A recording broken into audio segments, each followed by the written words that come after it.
Bonjour et bienvenue pour ce nouveau tutoriel de physique en mécanique autour de la seconde loi de Newton avec aujourd'hui une chute libre avec vitesse initiale. Je vous renvoie aux tutos précédents qui sont sur la seconde loi de Newton, sur les coordonnées vectorielles de l'accélération et sur la première chute libre sans vitesse initiale. Aujourd'hui, on va donc lancer un objet vers le haut avec une vitesse initiale que j'ai notée V0. Donc on part d'une altitude h avec une vitesse initiale. On lance l'objet vers le haut, évidemment, inévitablement, il va retomber parce qu'il va subir son poids. Chute libre, puisque cet objet ne subit que son poids, j'arrive donc à l'expression vectorielle de l'accélération, A égale G. Je vous renvoie au tuto précédent pour retrouver comment j'ai fait. Ensuite, on va donc déterminer les coordonnées de cette accélération. Il n'y a qu'une coordonnée selon Y parce que le mouvement est à une seule dimension. Comme cette fois, j'ai choisi le sens ascendant pour l'axe des Y et que le vecteur champ de pesanteur est toujours vertical descendant, on va avoir une coordonnée de l'accélération selon l'axe OY qui va être négative. Donc on fait attention de bien mettre un G ici.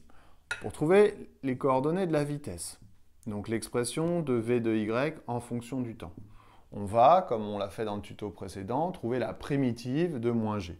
La primitive de moins g, c'est moins gt plus une constante. Moins gt parce que quand je redérive moins gt par rapport au temps, on retombe sur moins g. Je vous rappelle que l'accélération, c'est la dérivée de la vitesse par rapport au temps. Moins gt plus une constante, cette constante K1, on va la déterminer grâce aux conditions initiales. Quelles sont les conditions initiales? Eh bien, condition initiale, la vitesse initiale, c'est V0. Donc on va remplacer ici, ça donne Vy de 0 égale V0, d'après les coordonnées, d'après les conditions initiales, et ici, moins G fois 0, plus K1. J'en déduis donc que K1 égale V0. On va donc pouvoir réécrire Vy de t égale moins Gt plus V0. On passe au vecteur position.